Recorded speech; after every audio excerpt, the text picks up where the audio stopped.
Mr. President, I rise today to discuss President Trump's decision to fire FBI Director James Comey. During his campaign, then candidate Trump regularly talked about how he would be the law and order president. Law and order means different things to different people. But all of us should be able to agree that we cannot have law and order without the rule of law. The rule of law is not new or even uniquely an American idea. It dates back to the Magna Carta of 1215.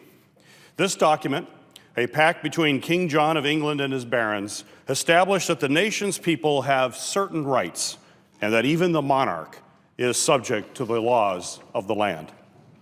Centuries later, as we cast off the British monarchy, declared our independence, and established our own form of government, our nation's founders enshrined the rule of law in our Constitution.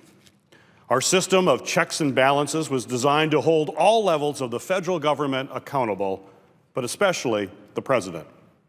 Without the rule of law, law and order becomes merely order, imposed by an unaccountable government. We know that order without the rule of law, what it looks like. Last century, it looked like the regimes of the Axis powers.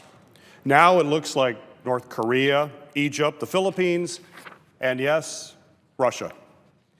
These are all nations led by strong men whom our president has praised in some manner. Strong men who hold democratic institutions in contempt and exercise disproportionate control over their nation's military, government institutions, and the media.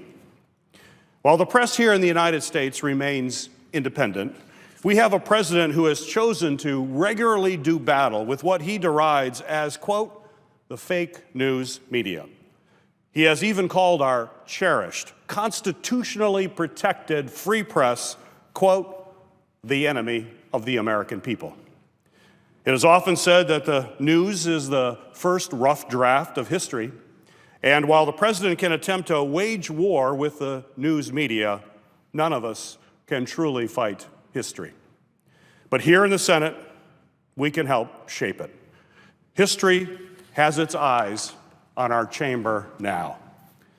Some of my colleagues across the aisle have said they are troubled or disappointed by the president's decision to fire Director Comey. But it appears that many are taking a wait-and-see approach. They are taking a wait-and-see approach to Director Comey's firing. They're taking a wait-and-see approach to how the administration replaces him. And they are taking a wait-and-see approach to the ongoing investigation into the Trump campaign's potential collusion with Russia. The problem here is that this administration won't let us see anything.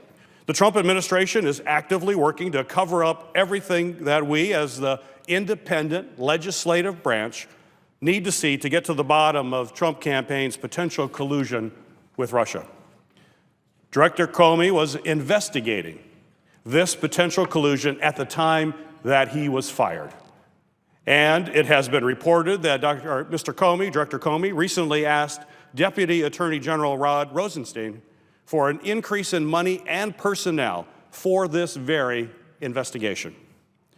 Within a matter of days, the Deputy AG wrote a memo recommending that President Trump fire Director Comey for actions he took last year. So was Director Comey fired on May 9th of 2017 for his actions back in 2016? Are we to believe the President and the Attorney General were carefully weighing the merits of Director Comey's service since the inauguration? Or was he fired because he was ramping up his investigation into Russian collusion? Let's not forget that this is the same collusion investigation from which Attorney General Sessions has recused himself before recommending to the President that he fire Director Comey. This is clearly a president who is more than happy to fire people, and he does so in a hastily fashion.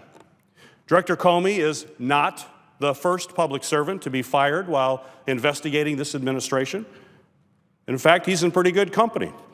Acting Attorney General Sally Yates was fired while overseeing the collection of intelligence related to meetings between the Russian ambassador and members of the Trump team.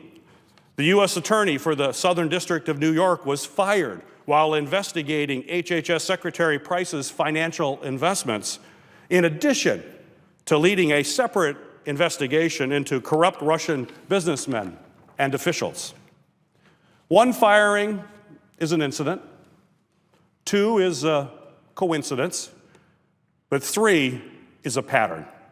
The past 4 months suggest that our president thinks he can simply tweet and fire his way out of this problem while continuing to cozy up to the Russians. Earlier today, less than 24 hours after firing Director Comey, President Trump hosted the Russian ambassador and the foreign minister in the Oval Office. And I'm deeply concerned that the president is unable or unwilling to grasp what the underlying problem here actually is.